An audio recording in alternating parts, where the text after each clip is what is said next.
നമസ്കാരം. ലോകത്തിലെ തന്നെ ഏറ്റവും ഉയരം കൂടിയ റെയിൽവേ ആർച്ച് പാലമായ ചെനാബ് പാലം പ്രധാനമന്ത്രി നരേന്ദ്രമോദി ഇന്നലെയാണ് ഉദ്ഘാടനം ചെയ്തത്. ജമ്മു കാശ്മീരിലെ ചെനാബ് നദിക്ക് മുകളിൽ 389 മീറ്റർ ഉയരത്തിൽ നിർമ്മിച്ച റെയിൽ പാലം പ്രധാനമന്ത്രി നരേന്ദ്രമോദി രാജ്യത്തിന് സമർപ്പിക്കുകയായിരുന്നു. ജമ്മു ഡിവിഷനെ കശ്മീരുമായി നേരിട്ട് ബന്ധിപ്പിക്കുന്ന 2 വന്ദേ ഭാരത് എക്സ്പ്രസുകൾ കത്ര റെയിൽവേ സ്റ്റേഷനിൽ പ്രധാനമന്ത്രി നരേന്ദ്രമോദി കഴിഞ്ഞ ദിവസമാണ് ഫ്ളാഗ് ഓഫ് ചെയ്തത്.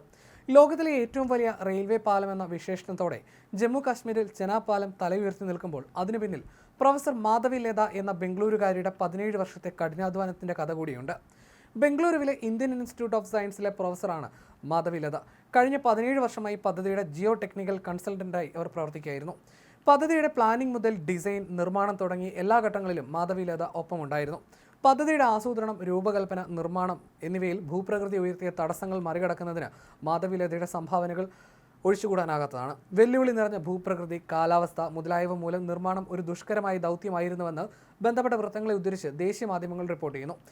ഈ തടസ്സങ്ങളെ അതിജീവിക്കുന്നതിന് ഡിസൈൻ ആസ് യു ഗോ അഥവാ പ്രവർത്തനത്തിനനുസരിച്ച് രൂപകൽപ്പന മാറ്റുക എന്ന രീതിയാണ് ഡോക്ടർ ലത സ്വീകരിച്ചത്.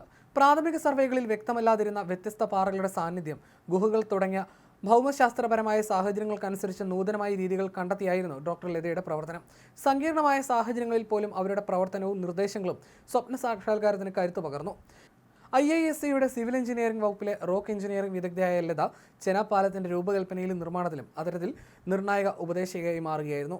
ഭൂമിശാസ്ത്രപരമായി വെല്ലുവിളി നിറഞ്ഞ ഇടമായതിനാൽ പാലത്തിന്റെ അടിത്തറയുടെ രൂപകൽപ്പന, ചെരിവ് എന്നീ കാര്യങ്ങളിൽ നിർണായകമായ ഉപദേശങ്ങൾ നൽകി. പരമ്പരാഗത നിർമ്മാണ രീതികളിൽ നിന്നും വ്യത്യസ്തമായ സമീപനമാണ് ചെനാബ് പാലത്തിന്റെ നിർമ്മാണത്തിൽ സ്വീകരിച്ചത്.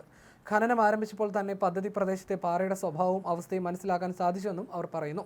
നിലവിൽ IISc-യിലെ ഹയർ അഡ്മിനിസ്ട്രേറ്റീവ് ഗ്രേഡിലുള്ള പ്രൊഫസറാണ് ഡോക്ടർ ലത. 1992 ജവഹർലാൽ നെഹ്റു ടെക്നോളജിക്കൽ യൂണിവേഴ്സിറ്റിയിൽ നിന്ന് സിവിൽ എഞ്ചിനീയറിംഗിൽ ഡിസ്റ്റിങ്ഷനോടെ BTech പൂർത്തിയാക്കിയ അവർക്ക് വാറങ്കലിലെ നാഷണൽ ഇൻസ്റ്റിറ്റ്യൂട്ട് ഓഫ് ടെക്നോളജിയിൽ MTechന് സ്വർണ്ണ മെഡൽ ലഭിച്ചു. ജിയോ ടെക്നിക്കൽ എഞ്ചിനീയറിംഗിലായിരുന്നു അവരുടെ സ്പെഷ്യലൈസേഷൻ. 2000 IIT മദ്രാസിൽ നിന്ന് ജിയോ ടെക്നിക്കൽ എഞ്ചിനീയറിംഗിൽ ഡോക്ടറേറ്റും പൂർത്തിയാക്കി. 2021 ഇന്ത്യൻ ജിയോ ടെക്നിക്കൽ സൊസൈറ്റിയിൽ നിന്ന് മികച്ച വനിതാ ജിയോ ടെക്നിക്കൽ ഗവേഷക അവാർഡ് ലഭിച്ചു. 2022 സ്റ്റീം വിഭാഗത്തിൽ ഇന്ത്യയിലെ മികച്ച 75 സ്ത്രീകളിൽ ഇവരും ഉൾപ്പെട്ടിരുന്നു. അതേസമയം 1486 കോടി രൂപ ചെലവിൽ നിർമ്മിച്ച ചെനാബ് പാലത്തെ ഇന്ത്യയുടെ സമീപകാല ചരിത്രത്തിലെ ഏതൊരു റെയിൽവേ പദ്ധതിയും നേരിട്ട ഏറ്റവും വലിയ സിവിൽ എഞ്ചിനീയറിംഗ് വെല്ലുവിളി എന്നാണ് സർക്കാർ വിശേഷിപ്പിച്ചത്. 359 മീറ്റർ ഉയരമുള്ള പാലം ഈഫൽ ടവറിനേക്കാൾ 35 മീറ്റർ ഉയരം കൂടിയതാണ്. ഉധംപൂർ, ശ്രീനഗർ, ബാരാമുള്ള റെയിൽവേ ലിങ്ക് പദ്ധതിയുടെ കീഴിൽ മുംബൈ ആസ്ഥാനമായ കമ്പനിയാണ് പാലത്തിന്റെ നിർമ്മാണം പൂർത്തിയാക്കിയത്. ചെനാബ് നദിയിൽ നിന്ന് 389 മീറ്റർ ഉയരത്തിലാണ് പാലം നിർമ്മിച്ചിരിക്കുന്നത്. ജമ്മു കാശ്മീരിലൂടെയും പിന്നീട് പാക് പഞ്ചാബിലൂടെയും ഒഴുകുന്ന ചെനാബ് നദി ഹിമാചൽ പ്രദേശിലെ ലാഹൌൾ, സിപ്തി ജില്ലകളിലെ അപ്പർ ഹിമാലയത്തിൽ നിന്നാണ് ഉത്ഭവിക്കുന്നത്. ഉധംപൂർ, ശ്രീനഗർ, ബാരാമുള്ള റെയിൽ ലിങ്ക് പദ്ധതിയുടെ ഭാഗമായി ഉത്തര റെയിൽവേക്ക് വേണ്ടി അഫ്കോൺസ് എന്ന മുംബൈ ആസ്ഥാനമായ കമ്പനിയാണ് പാലം പണിതത്. 1315 മീറ്ററോളം നീളമുള്ള പാലത്തെ 17 കൂറ്റൻ തൂണുകളാണ് താങ്ങി നിർത്തിയിരിക്കുന്നത്. അതിശക്തമായ ഭൂകമ്പങ്ങളെ അതിജീവിക്കാനുള്ള സംവിധാനങ്ങളും പാലത്തിൽ ഒരുക്കിയിട്ടുണ്ട്. റിക്ടർ സ്കെയിലിൽ 8 വരെയുള്ള ഭൂചലനത്തെ അതിജീവിക്കാനുള്ള ശേഷി പാലത്തിനുണ്ടെന്നും അധികൃതർ പറയുന്നു. കൂടാതെ ശക്തിയേറിയ സ്ഫോടനങ്ങളെ അതിജീവിക്കാനും പാലത്തിന് ശേഷിയുണ്ട്. ഭീകരാക്രമണത്തെയും ഭൂചലനത്തെയും പ്രതിരോധിക്കാൻ സഹായകമായ സുരക്ഷാ സംവിധാനവും പാലത്തിൽ സജ്ജമാക്കിയിട്ടുണ്ട്.